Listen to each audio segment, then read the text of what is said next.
Selamat pagi, terima kasih Bapak Ibu dosen penguji yang telah hadir pada hari ini, serta dosen pembimbing saya yaitu Bapak Rudi Bodewindanga Satula SPMM.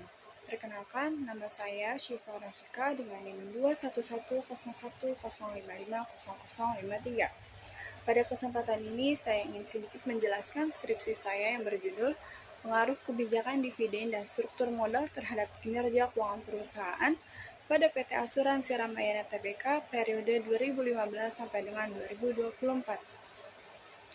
Pembahasan pertama yaitu latar belakang. Industri asuransi di Indonesia saat ini mengalami perkembangan yang cukup pesat. Seiring dengan meningkatnya kesadaran masyarakat akan pentingnya perlindungan finansial. Namun, di sisi lain sektor ini juga menghadapi berbagai tantangan seperti fluktuasi kondisi ekonomi, tingkat inflasi, serta regulasi pemerintah. Kondisi tersebut menuntut perusahaan asuransi untuk mampu menjaga kinerja keuangannya secara optimal. Kinerja keuangan dalam penelitian ini menggunakan return on asset yang menunjukkan kemampuan perusahaan dalam mengelola aset untuk menghasilkan laba.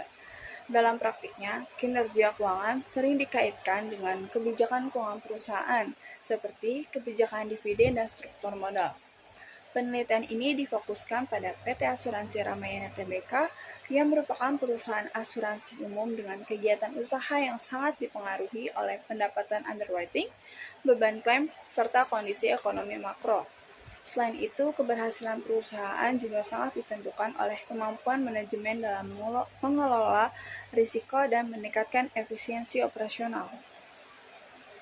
Berikut data yang terlihat bahwa DPR, DER, dan ROA dalam periode 2015 sampai dengan 2024 pada PT Asuransi Ramayana menunjukkan adanya ketidakstabilan pada kebijakan dividen, struktur modal, serta kinerja keuangannya yang tercermin dari naik turunnya nilai DPR, DER, dan ROA.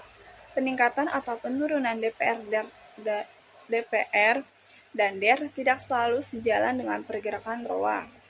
Kondisi tersebut menimbulkan pertanyaan apakah kebijakan dividen dan struktur modal benar-benar berpengaruh terhadap kinerja keuangan perusahaan. Oleh karena itu, penelitian ini dilakukan untuk mengkaji hubungan tersebut secara lebih mendalam. Berdasarkan latar belakang, saya akan menjelaskan rumusan masalah, bagaimana kebijakan dividen berpengaruh secara parsial terhadap kinerja keuangan. Bagaimana struktur modal berpengaruh secara parsial terhadap kinerja keuangan, dan apakah keduanya berpengaruh secara simultan terhadap kinerja keuangan. Berdasarkan hasil tersebut, saya menggunakan metode hubungan asosiatif, yaitu penelitian hubungan sebab akibat antar variabel. Data yang digunakan merupakan data sekunder dari laporan keuangan perusahaan pada tahun 2015 sampai dengan 2024. Metode analisis yang digunakan antara lain uji asumsi klasik yang terdiri dari uji normalitas, uji multikolinearitas, dan uji heterokedastisitas, analisis regresi linear berganda, uji T, uji F, dan koefisien determinasi.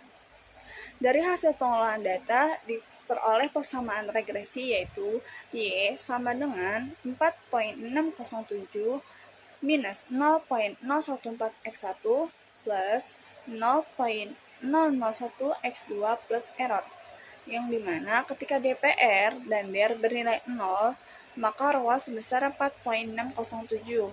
Ini merupakan nilai dari dasar Y saat variabel independen tidak memberikan kontribusi. Sedangkan DPR memiliki koefisien minus 0.014, berarti jika DPR meningkat satu satuan ROA, justru turun sebesar 0.014.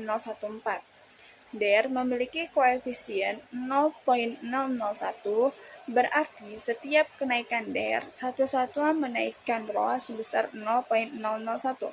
Berdasarkan hasil penelitian pada nilai adjust R-square sebesar 0.487, hal ini menunjukkan bahwa kebijakan dividen dan struktur modal mampu menjelaskan sebesar 48.7% variasi kinerja keuangan perusahaan. Sementara itu, sebesar 51,3% kinerja keuangan dipengaruhi oleh faktor lain di luar variabel yang diteliti dalam penelitian ini.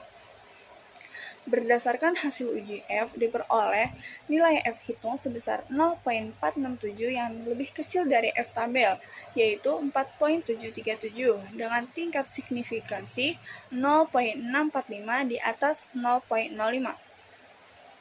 Hal ini menunjukkan bahwa secara simultan, kebijakan dividen dan struktur modal tidak berpengaruh signifikan terhadap kinerja keuangan perusahaan. Selanjutnya ada hasil uji T. Berdasarkan hasil uji T, kebijakan dividen tidak berpengaruh signifikan terhadap kinerja keuangan perusahaan yang ditunjukkan oleh nilai signifikansi sebesar 0,432 lebih besar dari 0,05 dan nilai T hitung lebih kecil dari T tabel. Selanjutnya ada struktur modal juga tidak berpengaruh signifikan terhadap kinerja keuangan dengan nilai signifikan 0,816 di atas 0,05 serta T hitung yang lebih kecil dari T tabel. Dengan demikian, secara parsial kedua variabel independen tidak berpengaruh signifikan terhadap kinerja keuangan. Berdasarkan hasil uji T, kebijakan dividen dan struktur modal secara parsial tidak berpengaruh signifikan terhadap kinerja keuangan yang ditunjukkan oleh nilai signifikansi masing-masing variabel lebih besar dari 0,05. Selanjutnya, hasil uji F juga menunjukkan bahwa secara simultan kedua variabel independen tidak berpengaruh signifikan terhadap kinerja keuangan karena nilai F hitung lebih kecil dari F tabel. Dengan demikian, seluruh hipotesis dalam penelitian ini dinyatakan ditolak. Terima kasih penjelasan dari saya. Jika ada pertanyaan dari Bapak Ibu, semoga saya bisa menjawab.